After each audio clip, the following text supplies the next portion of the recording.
اگر آپ زندگی میں کامیابی چاہتے ہیں تو شاید یہ ویڈیو آپ کی زندگی بدل سکتی ہے۔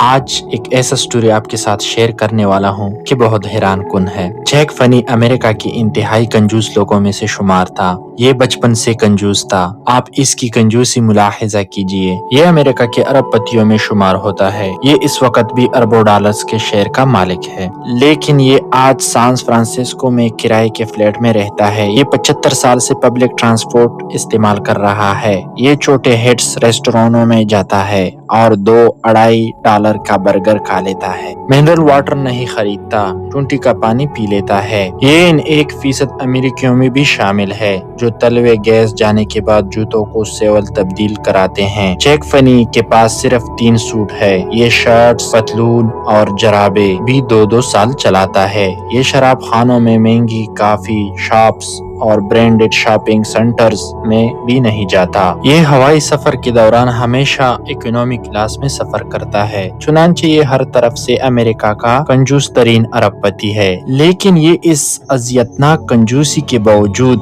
بل گیٹس اور وارن بفٹ جیسے لوگوں کا ہیرو کہلاتا ہے۔ یہ لوگ ہمیشہ اٹھ کر اس کا استقبال کرتے ہیں اور اپنی ہر تقریر میں اس کا حوالہ دیتے ہیں۔ یہ لوگ جیک فنی کو اپنا ہیرو کیوں سمجھتے ہیں؟ یہاں پہ ایک اور دلچسپ داستان ہے۔ 1996 میں فرانس کے ایک گروپ نے جیک فنی کی کمپنی کے شیئرز خرید لیے۔ شیئرز کا سودا ہو گیا تو پتہ چلا کہ جیک فنی نے اپنے 37.75% شیئرز خیرات کر دیے۔ یہ رقم اس وقت $2.25 ارب بنتی تھی اور اس وقت امریکہ کی سب سے بڑی خیرات تھی۔ کمپنی نے جب تحقیقات کی تو معلوم ہوا جیک فنی کا بزنس جب ترقی کرنے لگا تھا تو اس نے 1982 میں اٹلانٹک فلنٹر ایپس کے نام سے ایک خیراتی ادارہ بنایا اور نہایت خاموشی سے اپنی کمپنی کے 38.5% شیئر اس ادارے کو دے دیے۔ جیک فنی کی اس خدمت کی 1996 تک کسی کو کانوں کان خبر نہیں تھی۔ یہ راز مزید بھی راز رہ سکتا تھا اگر فرینچ کمپنی DFC کے شیئرز نہ خریدتی۔ دنیا کو اس ڈیل کے دوران پتہ چلا وہ جس شخص کو امریکہ کا کنجوس ترین شخص سمجھتی ہے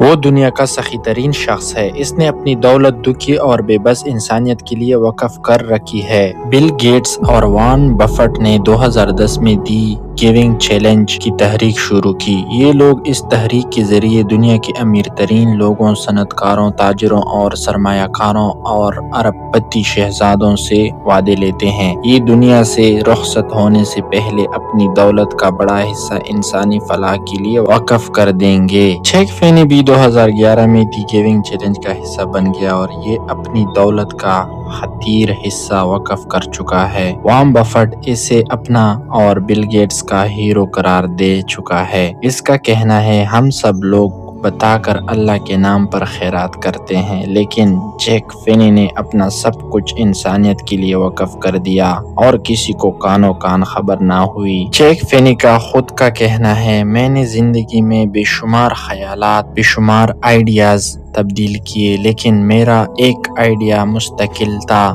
اور مستقل رہے گا، اور وہ آئیڈیا اپنی دولت کو دوسرے لوگوں کی فلاح کے لیے خرچ کرنا ہے۔ اور اس کا کہنا ہے وہ لوگ بد نصیب ہوتے ہیں جو یہ سمجھنے میں قاصر ہوتے ہیں ان کی دولت کسی شخص کا دکھ، کسی کا درد بھی کم کر سکتی ہے۔ اس کا کہنا ہے لوگ مجھ سے سوال کرتے ہیں تمہاری نظر میں خوشی کیا ہے؟ تو میں ان کو جواب دیتا ہوں میں اگر کوئی کام کر رہا ہوں اور میرے اس کام سے دوسرے لوگوں کی مدد ہو رہی ہے، ان کی زندگی تبدیل ہو رہی ہے، تو میں خود کو خوش اور خوش نصیب سمجھنے لگتا ہوں۔ لیکن اگر میرے کام سے لوگوں کو کچھ حاصل نہیں ہو رہا، ان کی لائف میں کسی چیز کا اضافہ نہیں ہو رہا، تو پھر میں اداس ہو جاتا ہوں۔ چنانچہ لوگ میری خوشی ہے۔ یہ اس شخص کے لیے سیونگ کرتا ہے جسے یہ نہ جانتا ہے اور نہ اسے جاننے کی خواہش رکھتا ہے۔